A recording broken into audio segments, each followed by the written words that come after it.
When a mob of pro-Trump rioters stormed the Capitol last week, disturbing footage of the insurrection flooded social media platforms. It wasn't until days later, in some cases, that tech companies began taking a more rigid approach to monitoring their platforms. Twitter, followed closely by Facebook, banned President Trump. Then Apple, Google, and Amazon cracked down on Parler, removing the platform from their servers after violent posts were found on its site. But some experts say the effort to censor potentially harmful content on the web came too late. A new Wired article argues that internet platforms are, quote, no longer contained and, quote, are destabilizing our society and our government. Roger McNamee wrote that piece, and he joins us now. He is also the author of the New York Times bestseller, Zucked, Waking Up to the Facebook Catastrophe.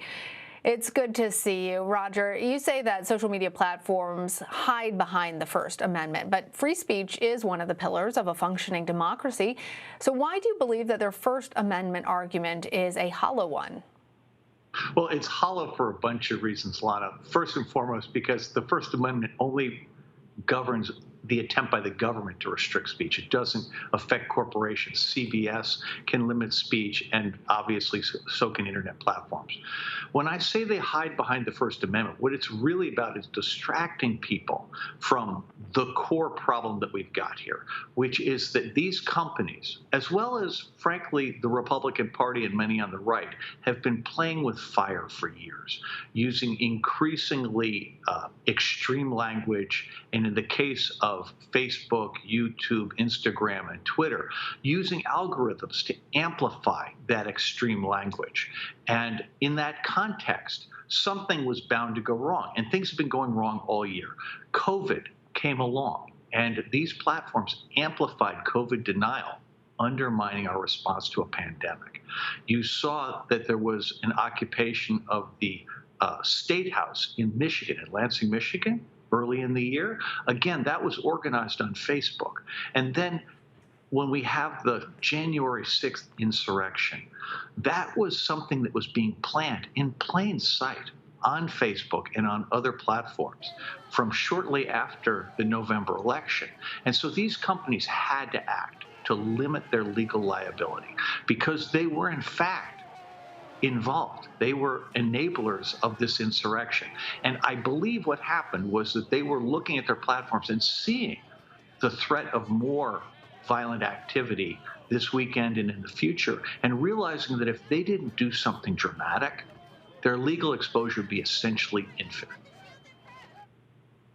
Well, Roger, there's a couple of challenges here. To start off with, the algorithms, as they're written, benefit from people getting all fired up.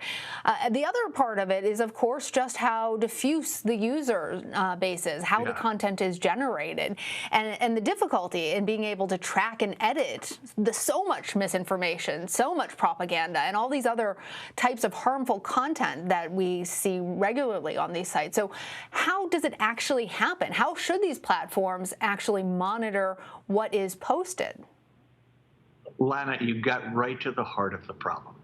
The essential issue here is that these platforms make their money from advertising, which means they need us to pay attention. And they have an advantage over CBS or any conventional medium in that they can target their content at individuals. And so they gather tons of data. They buy the data of our lives in the real world, whether it's financial transaction or medical prescriptions and tests, our location from cell phones, app usage, all those kinds of things. They assemble a data voodoo doll from which they can make predictions of our behavior. Now, the key thing is they don't just want to see what we look like when we're in public. They want to see the real you. They want to stimulate you emotionally to find out what you're like when you're at your best and your worst. And it turns out that hate speech, disinformation, and conspiracy theories are particularly effective for getting people energized emotionally, not because they necessarily like it, but because flight or fight kicks in, and our psychology forces us to pay attention as a matter of self-preservation. They have built a business on that, and their advertising business is designed to support that, so they profit from hate speech, disinformation, and conspiracy theories. And that whole thing has been literally a powder keg that has ignited now this past year, between COVID and between the insurrection, this whole thing has blown up. And there is no way to control all the hate speech without forcing dramatic changes to the business model of Facebook, YouTube, Instagram, Twitter, and some of the other smaller platforms. It just can't be left this way. And that's the challenge policymakers face, and frankly, that we face as citizens. We really have a choice now. We can have a civil society where we can beat COVID, where we can have a democracy, or we can leave these guys alone and let them continue to undermine everything that we have. Well, and then, Roger, there's also another possibility, as we started to see, that even these social media platforms, as they've started to crack down, that some extremists are now going to other places.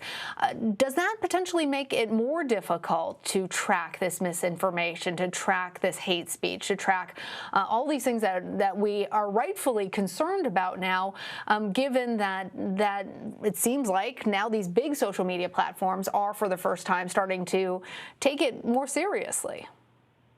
So, Lana, the thing I would say to you is they're trying to create the appearance of taking it more seriously without actually doing anything that reduces their profitability. So they define the problems as narrowly as possible, and they block as little content as possible. You saw perhaps that YouTube has suspended Trump for, 1 week, and they haven't done any of the other Trump-affiliated sites or any of his enablers.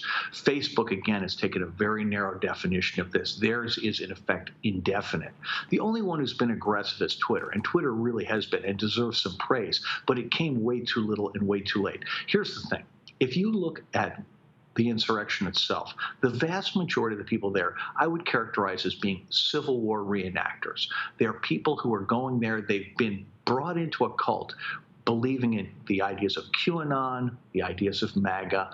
They have lived on these internet platforms where there is essentially an alternate reality, and they live inside that reality. So they went to the Capitol knowing the police would let them in and thinking they could just go home and go back to their real lives, as though there would be no consequences to trashing the Capitol and breaking things. And some people defecated in the building and 5 people died. And so they thought there would be no consequences. That is an alternate reality. And in my mind, those people, if you get rid of the big platforms, you're going to reduce the pull of that alternate reality, and some people will be able to escape it.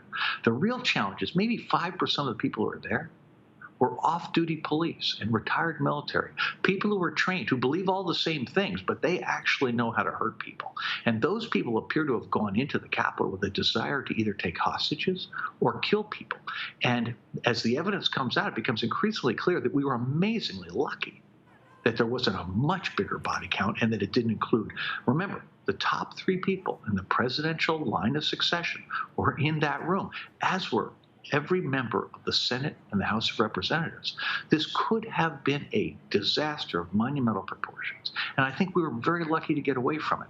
And I worry a lot about the fact that there are people in police forces and ex-military who believe this stuff, because even if you push all those people into dark places, and that's probably where they already were, we still have to root them out. We have to find them. And I think this is going to be a huge challenge for law enforcement because, again, many of these people are in law enforcement. And this is going to create a crisis of trust between the people and politicians and law enforcement because, there were law enforcement people who have already been arrested. And this is tragic, and I don't know what we're going to do about it. A lot of big, weighty questions that we will have to continue to try and muddle through together as a nation. All right, Roger McNamee, thank you.